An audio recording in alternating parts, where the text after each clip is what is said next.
Oi, gente. Agora resolvendo uma questão para encontrar o momento em um determinado ponto. O enunciado diz que é para a gente encontrar o momento nesse determinado ponto O. Então, primeiramente, para eu resolver uma questão como essa, ele me deu a estrutura e que nela está atuando uma força de 50 newtons que está inclinada a um ângulo de 60 graus. Então, primeiramente, eu tenho que decompor essa força de 50 newtons nos eixos x e y. E aqui ele já me deu o ângulo de 60 graus, então fica mais fácil eu calcular. Calculando Fx, eu tenho que Fx é igual a força de 50 vezes o cosseno de 60. Cosseno porque o ângulo está no eixo. Quando o ângulo está no eixo, eu uso cosseno. Cosseno de 60. E o Fy é igual a 50 vezes. Aqui o eixo está sem o ângulo. Quando está sem o ângulo, eu uso o seno. Usando aquele macetezinho para ficar mais fácil saber quando eu vou usar o cosseno e o seno. Então, Fx vai ser igual a 50 vezes cosseno de 60, que é igual a 25 newtons. E aqui o Fy, que é 50 vezes o seno de 60, 43,30 newtons, certo? Pronto, agora eu já calculei as minhas forças atuantes. Agora eu tenho que saber a direção que elas vão estar rotacionando em relação a esse ponto O. Analisando primeiramente a força Fy. Então, como ela está para baixo, ela vai fazer esse movimento aqui até o ponto O. Esse movimento de rotação, essa força vai rotacionar no sentido horário. O sentido horário a gente adota como negativo e o sentido anti-horário a gente normalmente adota como positivo. Então, como essa força em relação a esse ponto, ela vai rotacionar no sentido horário, ela, quando a gente for calcular o momento, ela vai vir como negativa.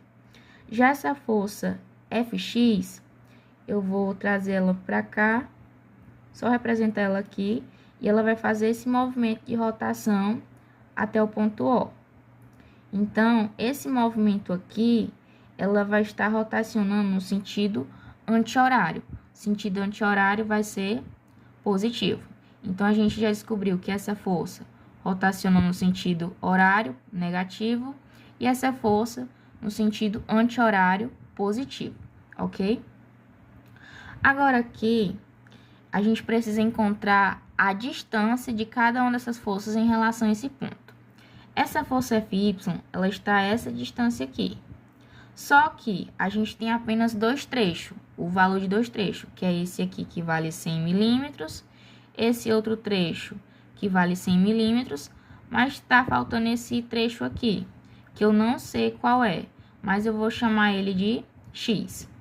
E para encontrar o momento com essa força Fx, eu tenho que encontrar a distância dessa força até o ponto, que vai ser essa altura aqui. E a questão ela não me deu e não tem nenhum valor indicando na estrutura. Então, eu vou chamar isso aqui de y, que depois eu tenho que encontrar essa distância para poder calcular o momento. Para encontrar esses dois valores, a gente pode usar semelhança de triângulos. Semelhança não, relação trigonométrica de seno e cosseno. Então, eu vou aqui, vai formar um triângulo e eu vou trazer ele para cá. Refazer ele aqui.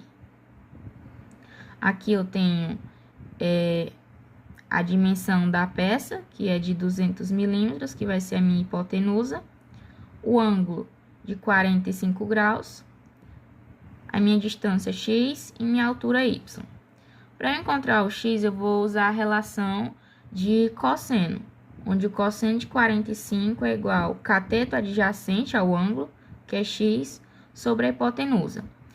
Normalmente, a gente representa o momento como newton-metro, mas a questão ele deu a distância em milímetros, então a gente transforma milímetros para metro. Então, 200 milímetros vai ser equivalente a 0,2 metros. Então, aqui eu vou colocar, aí vai ficar isolando o x, tem que o 0,2 está dividindo, passa multiplicando. Então, 0,2 vezes cosseno de 45. Então, x vai ser igual a